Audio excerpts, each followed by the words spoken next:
100% سچے ہیں اللہ کے وعدے، اور اس کا وعدہ ہے وَأَنْتُمُ الْأَعْلَوْنَ إِن كُنتُم مُؤْمِنِينَ، تم مومن بن کے دکھاؤ، عزت کا تاج تمہارے سر پہ رکھوں گا۔ یہ وعدہ ہے اللہ کا۔ ہم کب مومن بن کے دکھایا ہے کہ ہم واقعی اس تقاضے پہ پورے اترے جو ہماری شریعت نے ہم سے کیا؟ ملاوٹ ہم کریں، جھوٹ ہم بولیں، ایک دوسرے کی جڑیں ہم کاٹیں، مکر، فریب، دجل، کیا کچھ نہیں ہے جو ہمارے اندر نہیں ہے۔ اچھے مسلمان ہونا تو دور کی بات ہے، ہم اچھے انسان بھی نہ بن سکے۔ مسلمان کی تعریف کیا کی گئی؟ المسلم من سلم المسلمون من لسانہ و یدہ، جس کی زبان سے اور جس کے ہاتھ سے دوسرا مسلمان محفوظ ہے، وہ مسلمان ہے۔ اور ہم دیکھیں کہ جہاں ہمارا بس چلے تو ہم کاٹ کے نہیں رکھ دیتے، ہم کیسے مسلمان ہیں؟ حضور علیہ السلام سے پوچھا گیا کہ مسلمان بزدل ہو سکتا ہے؟ کہا نہیں، بہادر ہوتا ہے، لیکن ہو سکتا ہے کبھی بزدلی بھی کر جائے، آخر بشر ہی تو ہے۔ پھر پوچھا گیا کہ مومن کنجوس ہو سکتا ہے؟ کہا نہیں، مسلمان بخیل نہیں ہوتا، سخی ہوتا ہے، لیکن ہو سکتا ہے کبھی بخل بھی کر جائے۔ تیسری بات حضور سے پوچھی گئی، مومن جھوٹا ہو سکتا ہے؟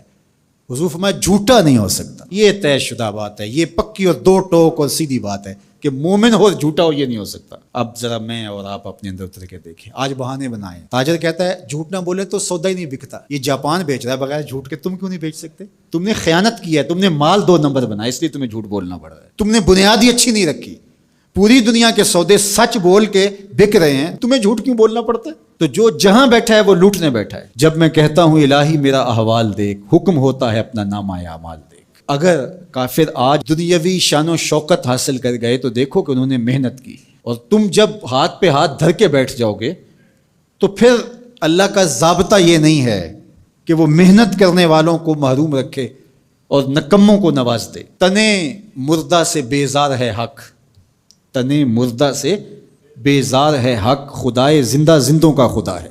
من جہادہ وجدہ، جس نے محنت کی اس نے پا لیا۔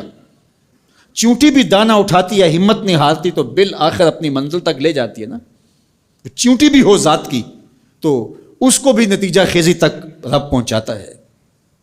کچھوا بھی چلتا رہے تو منزل پہ پہنچتا ہے، خرگوش ہو کے سویا رہے تو وہ منزل پہ نہیں پہنچ سکتا۔ تم خرگوش صحیح لیکن سوئے ہوئے ہو، لہٰذا منزل تمہارا مقدر ہو ہی نہیں سکتی جب تک تم مسلسل چلنے کی مشق نہیں پیدا کرتے۔ وَأَنْتُمُ الْأَعْلَوْنَ، تم ہی سر بلند ہو، لیکن شرط یہ ہے ان کنتم مومنین، تم مومن تو بن کے دکھاؤ، تمہارے سر پہ عزتوں کا تاج رکھ دوں گا۔ آج ذرا دیکھیں ہم کھڑے کہاں ہیں، تھوڑے سے حالات سخت ہونے لگتے ہیں تو تاجر ذخیرہ اندوزی کرنے لگ جاتا ہے، اور مانگتے ہو وہ شانیں، مانگتے ہو وہ عزتیں جو قرون اولیٰ کے مسلمانوں کو دی گئی، ذرا وہ کردار بھی تو لے کر کے آؤ نا۔ تم تو ذخیرہ اندوزی کرنے بیٹھ گئے کہ زیادہ سے زیادہ پیسے کما لیں اور غریبوں کا خون بھی نچوڑ لیں۔ اور مدینے میں تھوڑے سے حالات تلخ ہوتے ہیں، تھوڑی سی قحط سالی کے آثار حویدہ ہوتے ہیں، اور حضرت سیدنا عثمان غنی رضی اللہ تعالیٰ عنہ کا تجارتی قافلہ غلہ لینے گیا ہوا ہے شام میں، تو جب وہ شام سے واپس آتا ہے تو مدینے کے کچھ تاجر آتے ہیں اور کہتے ہیں کہ جناب یہ جتنا غلہ ہے اونٹوں کے اوپر ہی ہمیں بیچ دیجیے، ہم سے 2 قیمت لے لیجیے۔ فرمانے میں اس سے زیادہ قیمت میں دینا چاہتا ہوں۔ تو کہا جناب 2 گنا لے لیجیے، فرمایا نہیں۔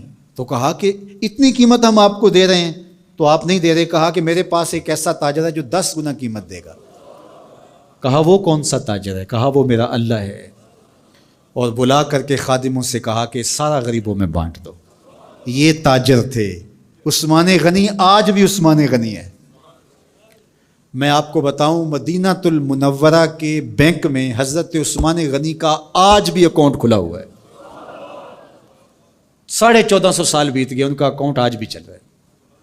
بیر عثمان جو مزرعہ عثمان ہے، جس میں وہ بیر عثمان تھا جو خرید کے وقف کیا تھا، وہ آج بھی وقف ہے، اور وہ کسی کے نام نہیں ہے، وہ حضرت عثمان غنی کے نام ہے، اور اس کی ساری آمدنی حضرت عثمان غنی رضی اللہ تعالیٰ عنہ کے نام پر جو بینک میں اکاؤنٹ ہے اس میں جاتی ہے، اور پھر ادھر سے خیریہ میں آتی ہے اور غریبوں میں بٹتی ہے۔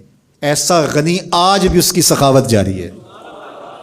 جو غنی ایسا بھی دیکھا، یہ ذخیرہ اندوز جو لوگوں کے خون بھی نچوڑ لیتے ہیں، بوٹیاں بھی نوچ لیتے ہیں، آج مرے کل 10واں دن، بعد میں کوئی ان کو جانتا بھی نہیں ہوتا ہے۔ تو ذخیرہ اندوز لوگوں کی یوں بوٹیاں نوچے گا اور خون نچوڑے گا اور کہے گا کہ اللہ کی رحمت نازل ہمارے اوپر کیوں نہیں ہوتی؟ تو کس طرح تمہارے اوپر رحمت نازل ہوگی؟ اس کا وعدہ ہے اور اس کے سچے وعدے ہیں۔ وَأَنْتُمُ الْأَعْلَوْنَ، تم ہی سر بلند ہو، ان کنتم مومنین۔